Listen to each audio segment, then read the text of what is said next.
So I think it's fair to say that critics have absolutely bombed Scream 7, but the fans, the moviegoers, well, they opened their wallets and turned up to the tune of nearly $100 million at the box office, which is insane. Maybe they didn't enjoy it as much as they thought they would. Maybe they had buyer's remorse.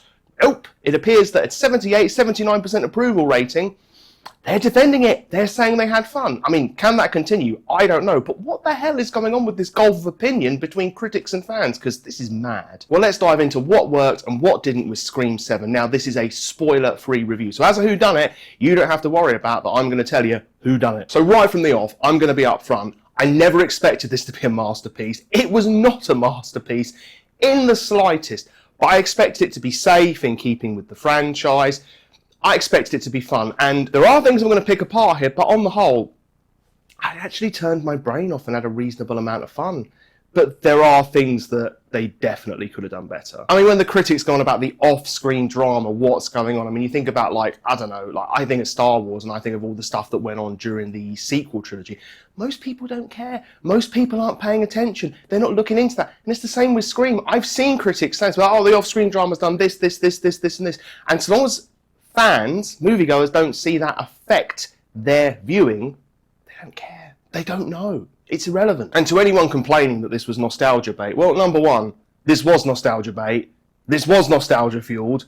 And we knew that before because, I mean, they kind of made it clear, although there were actually some surprises in here, which is always a good thing. But did it heavily rely on nostalgia? Yup. Did it matter? Sometimes it was probably not good for the film, sometimes it was fine, but it wasn't anything that killed it for me. I mean, for example, was it a problem having Sidney Prescott Evans, you know, Ghostface's main target in the movie? Nope. That was good. Now, the problem actually came more with her daughter, in my opinion, because this was one of the characters where it was like, right, you were kind of doing dumb stuff, being an idiot, not likeable, there's just tons of things that were just wrong with that. So there were some miscastings, I would say, in this, or some bad casting, whatever you want to say. And look, the writing wasn't great. I've seen people comment about the script for this, and no, it wasn't good. It could have been better, but if you go into it wanting to turn your brain off and you just want to enjoy a Scream film, I don't think it's so bad that it's like, geez. However, there was a scene, don't give away any killings in this or anything, where they were in a panic room and then they decide to leave said panic room. Yeah. Would you leave a panic room if you're in a Scream film, or if you were in some kind of a potentially murderous situation? I think your average life expectancy probably will be determined by whether the answer is yes or no. And another criticism I would have about this is I thought Ghostface it didn't stick to the traditional sort of the way Ghostface is. Ghostface became more like invincible as opposed to clumsy but well thought out, goofy in some ways, silly things, but actually killing people, whereas it just sort of was becoming more invincible. And Ghostface has never been invincible. That's never been the thing.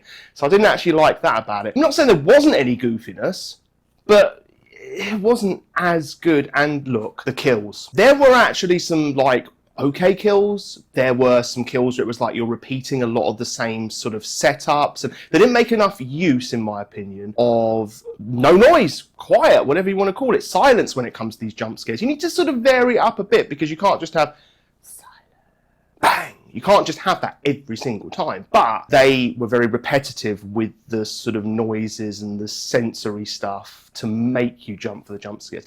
And I just thought with the jump kills that they were trying to go for like a 5-star, all-star, amazing like kills every time, to the point where it did become detrimental at times to I didn't maybe enjoy the kills as much as I thought I would. But they weren't bad. Like, some of them were good, some of them were just too repetitive. But on a positive, I mentioned the nostalgia. If you are into the nostalgia thing, if you've got some decent new characters. I mean, I didn't think that Sydney's daughter was great, but you've got multiple new characters. Now, were they all great? No. Were a lot of them forgettable? Yeah. But they weren't offensive on my screen. Like, they were there to perform a role. You can't have, like, multiple new people and have them all be memorable anyway. Could have had them be more memorable. Well, Sydney's daughter's memorable.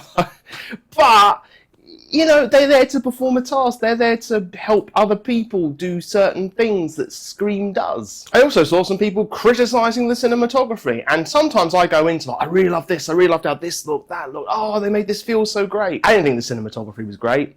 I didn't think it was as terrible as some of the people thought. I think some people are just going way overboard with it and just, in my opinion, finding things wrong with it. Because it's like, was this great? No. Could the cinematography have been better? 100%. But did it detract from my experience? No. And it's all about expectation levels to a degree, what you thought this was going to be. Has Scream been going for ages? Well, there's 7 movies, so yup. Did I expect this to be a classic? Nope. So when it all gets put together, I got what I paid for largely. I mean, what I would sort of compare this to, I saw 2 or 3 reviewers say this. Rise of Skywalker. Rise of Skywalker was a mess, but it was a fun mess. And sometimes films can be a fun mess, and it's like, is it worth watching more than once? Nah, probably not. Maybe if you're bored on a Sunday 30 years ago, you're just scrolling through Netflix on a Sunday today, there are better Scream films. And that's another thing. There are better Scream films, but I'm not seeing anyone saying that there aren't. Like this, maybe it's the worst one. I don't know. But I've sort of enjoyed, no, it's probably not the worst one. But I've enjoyed other Scream films a lot more. But there's very clearly an appetite for these safe, I know what I'm getting films that they can just churn out, right? And eventually that will stop. That will 100% stop. It always does. Except for the Fast and the Furious. I'm like, what? Fast and the Furious 30 now? But in conclusion, we had some fun kills. We had some, not boring, but not so fun kills. We had stilted scripting, but then it's never been a masterpiece in the first place. But it wasn't terrible to the point it didn't affect it. Cinematography wasn't as great, but wasn't bad either. I mean, we had a whodunit where there was actually a decent reveal. We even had, again, nostalgia, I'm going into it, the original Ghostface, like, come back. But it's just a nostalgia thing. It's fun. Yeah, you know what? It was a hot mess. It was a hot, fun mess. You probably won't watch more than once. But the point is, you will have fun for the price that you pay for a ticket. It's a cinema experience as well. It's probably, if you like Scream, worth watching at home as well if you don't manage to get to the cinema. But was the scripting great? No, but it did the job for a Scream film. Like, it was very, very basic. Could have been written by ChatGPT, but that's what they're doing. They're churning this out and nobody's expecting more. They could do better on that, though, because there's no reason for them not to. Did the cinematography look great? It was all right. Didn't get in the way, but again, people criticising it. It's like, didn't affect it badly.